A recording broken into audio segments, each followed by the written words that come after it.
Atake.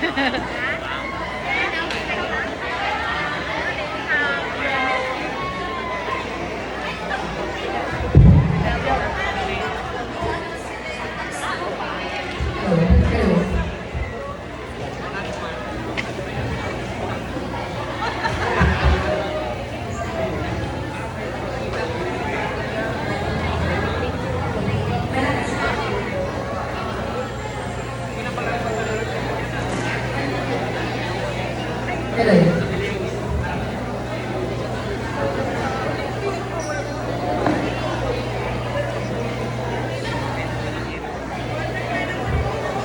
Good evening, ladies and gentlemen.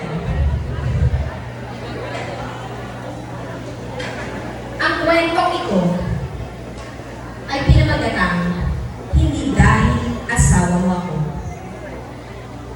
Isang pagmamahal na asawa at ina, walang trabaho at nakadepende sa asawa, ngunit biktima ng pag-aabuso si Roslyn. Si John, ang asawa ni Roslyn, haligi ng tahanan pero abisado kapag nalalasing. Sa kusina ng bahay madaling araw, makikita si Roslyn na naglilinis sa nababasag na bote habang nagdurugo at butok ng labi nito. Papalapit si John mula sa kwarto ng bagong isip. Maghain ka na ng almusal? John, may kape na dyan. Nakapagluto na rin ako ng almusal. Buti naman, at ayusin mo yung pagmumukha mo. Baka makita ka ng kapitbahay. Kasalanan mo rin naman kasi. Alam mo, pagod ako kagabi, ayaw mo pa talagang sumunod.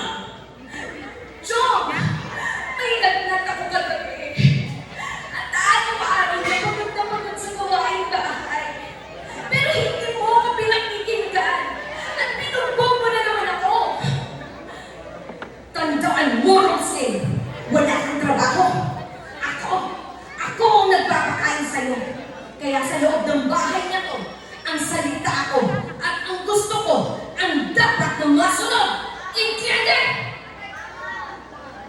Araw, buwan, at taon na lumipas at paulit-ulit na itong dinanas ni Rosie sa piling ng labis-labis niyang mahal na asawa. Gabi na naman, natutulog na ang mag-iina nang magising si Rosie dahil sa malakas na kalabog ng puto. Lasing na naman si John. Alam na ni Rosie ang mangyayari kaya dahan-dahan itong bumangon at umupo sa gilid ng pinto na punong-puno ng tako. Rosie! Halika rito! Huwag mo akong pagkaduman! Dahil wala ka rin akong magagawa!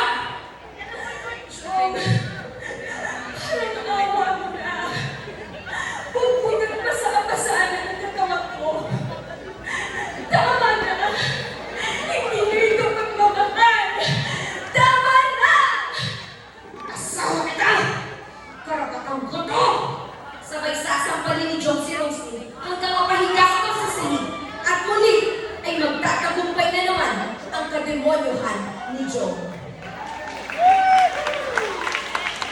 Nasa sinig si Rosie, punong-puno ng puot at galit kasabay ng pag-ibig.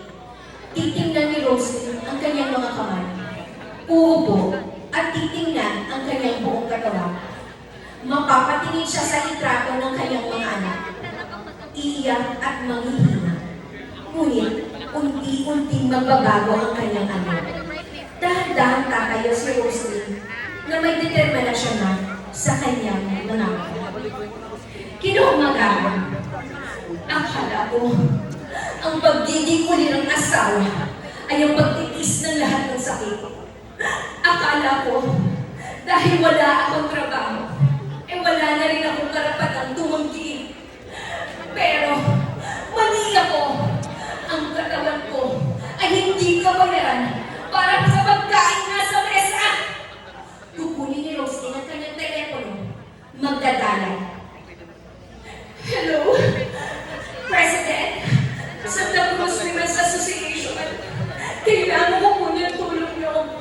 Ngayon na. As in, ngayon na. Yes, ma'am. Good morning. Okay po. I-report po namin ito kay Cap. Sige po, papunta na po kami dyan.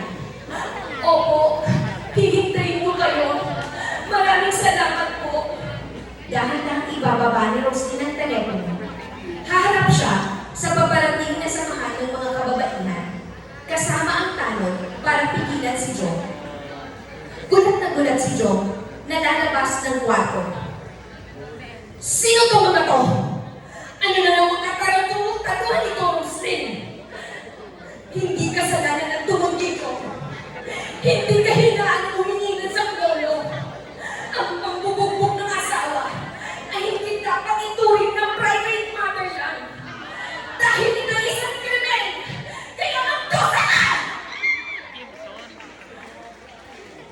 Sa ilalim ng RA 960, protektado ang bawat kababaihan laban sa karangsang pisikal, emosyonal at sexual. Huwag natakot. May batas na kampi. At oo sa kasal, hindi oo sa lahat ng oras. Katawan ko, desisyon ko. Respeto, hindi pananakit. Kahit mag-asawa, hindi pwedeng pilitan. Ang pag-ibig ay hindi nanununtok.